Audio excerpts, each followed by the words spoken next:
Hey guys, good morning. It is kind of a rainy day here in New York City and my mom and grandma are actually coming into town. They get in really late tonight, like past midnight. So today's video is gonna be just like an apartment reset video and generally just getting the apartment ready for them to come visit.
The first day that we had to spend together in New York was a Saturday, and so we decided to go to the Met Museum. We did not really think through going to the Met Museum on a Saturday, and so it was a little more crowded than I would have liked. Something that my mom, my grandma, and I all have in common is a deep love of the arts. It's something that I inherited from my mom, something that she inherited from her mom, and so it was actually really, really fun to go through the Met. My favorite painting in the Met is a painting of Joan of Arc, and we also love going through the Egyptian temple section where you can kind of walk through and see all the hieroglyphs. I would definitely recommend visiting the Met here in New York.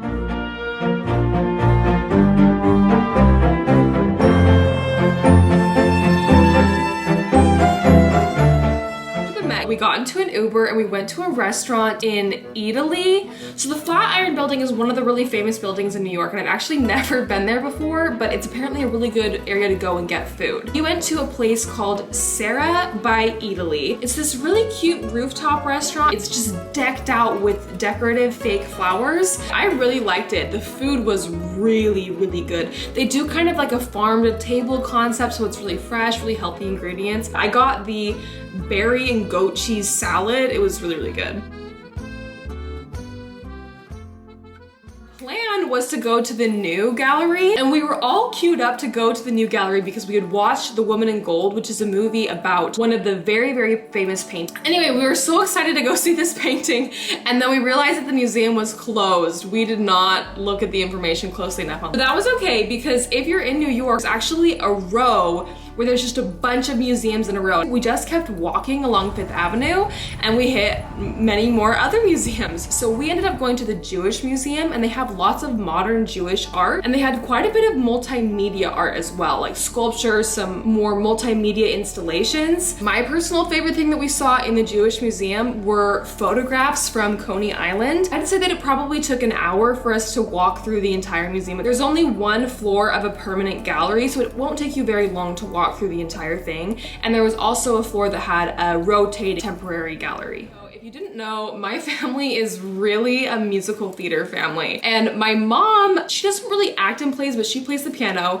And my grandma, Grandy, she grew up doing theater. She's sang with the Utah Opera. She's performed as the ingenue in many musicals. So of course we had to see a Broadway musical while they were in town. We decided to go see Six, which if you're unfamiliar with it, Six is about the 6 wives of King Henry VIII. And it's really fun. They take that concept and the musical, the style and tone of it, and the dynamic of the wives on stage is kind of like a pop harmony group, kind of like Fifth Harmony, but in a musical. Each of the queens has one song about her life, all the crap that she had to put up with as one of the wives of King Henry VIII. A lot of like boss girl energy. I loved it. I seriously did. I had so much fun, and both my grandma and my mom loved it, which I wasn't quite sure because there are some like a little bit spicier jokes and a little more modern references, and so I wasn't quite sure how my mom and my grandma were gonna react to it, but no, they loved it. We had a really, really fun time, and I was genuinely crying like during a lot of the show. I don't know why, but almost any time that I watch a musical, like musical theater, it gets so emotional. And I think especially when you're watching Broadway, it's so emotional seeing musical theater people get to perform at the highest level, because like I know how hard you have to work to get to that place, and I just feel so proud of them for making it. And that is my testimony of musical theater. Amen.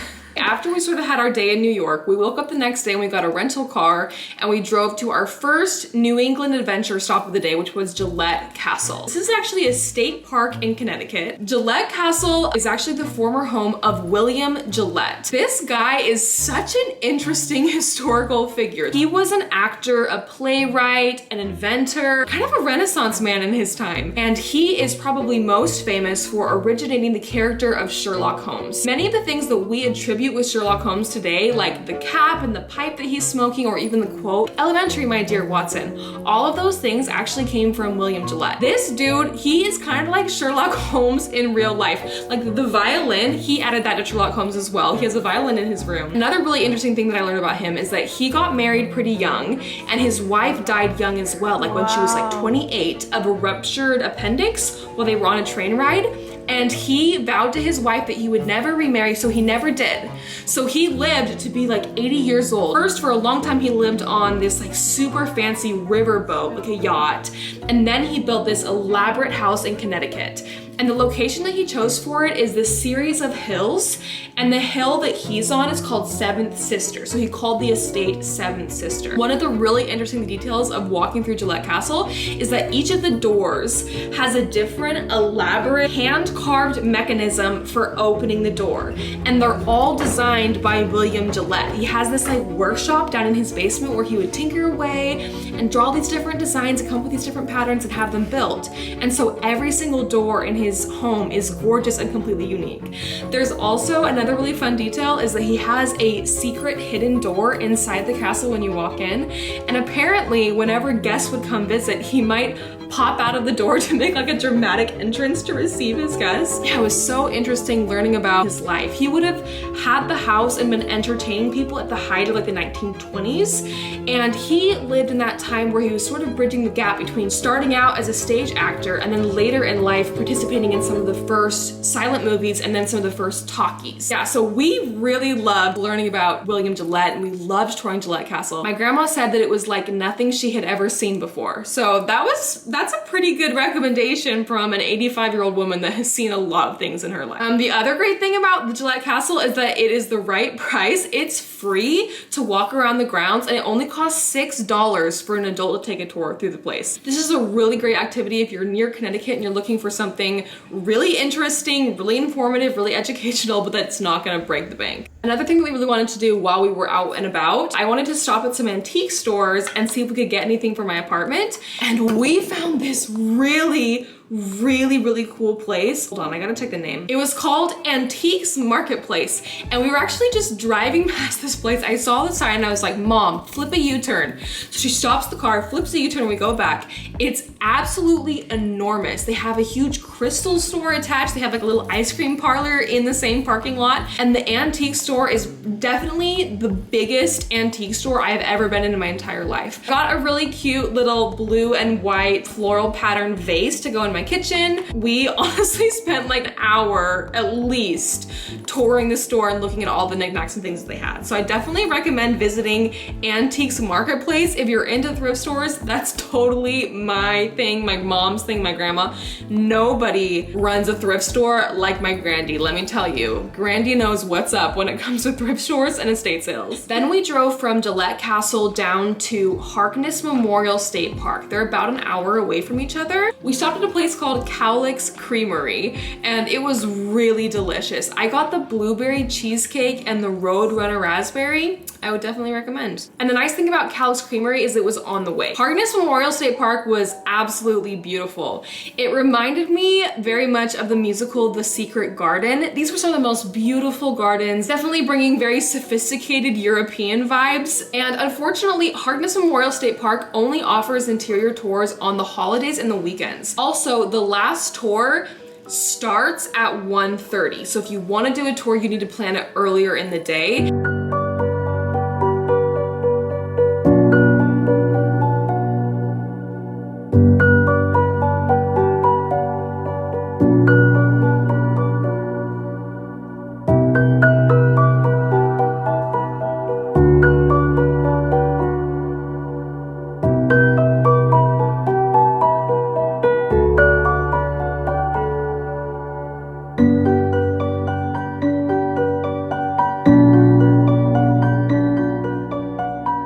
We then drove to Watch Hill. We ate at a restaurant called Dalia by Ocean House. So Ocean House is this really big, beautiful yellow hotel, and we were eating at a Mexican restaurant that was right on the water's edge.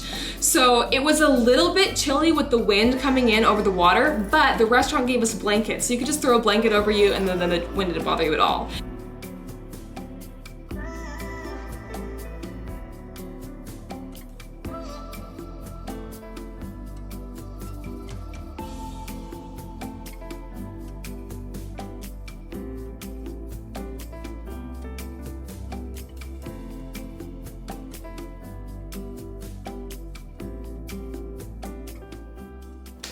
The next day, we woke up in Newport, Rhode Island. We actually woke up really early in the morning. We realized that none of the mansions opened until 10 a.m.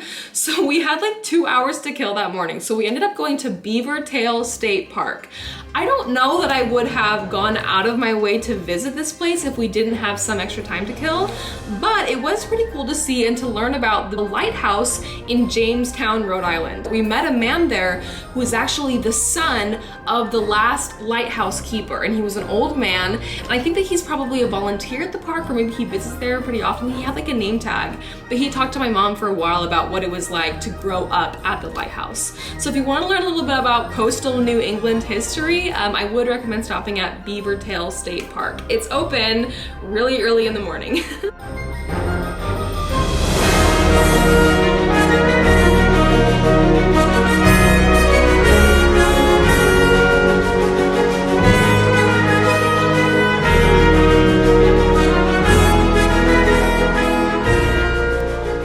Newport, Rhode Island has a whole bunch of mansions all clustered together. And so what we ended up doing is going online and buying a triple mansion ticket. So it got us tickets to 3 of the famous mansions. All of these mansions were built during the Gilded Age. Both Marble House and the Breakers were owned by the Vanderbilt family. If you're a Harry Potter fan, the Elms definitely reminded me the most of Malfoy Manor.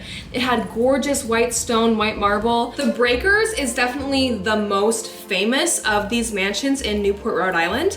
The Breakers was built by Cornelius Vanderbilt, who was one of the heirs to the Vanderbilt fortune.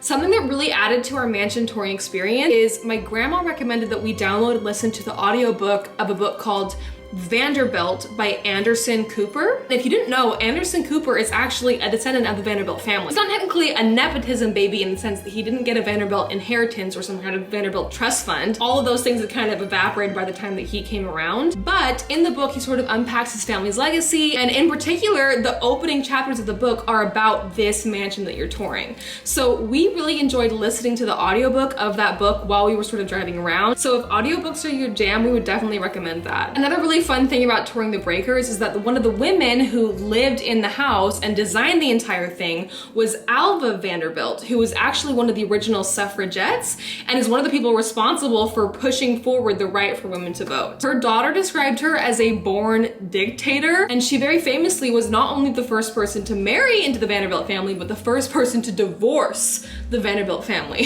So definitely a trailblazer in a lot of ways. I could probably talk all day about the interesting tidbits of information that we learned about the Vanderbilt family, but definitely I would recommend if you're ever passing through Rhode Island, you need to give those mansions a visit, because wow. The architecture, the detail, the scale, the style of the garden, it all really reminded me of things that I've seen in Europe, but nothing like I've seen in the United States.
Thank you so much for watching. I hope you guys have a good week, and I will see you guys next week for another vlog. Okay.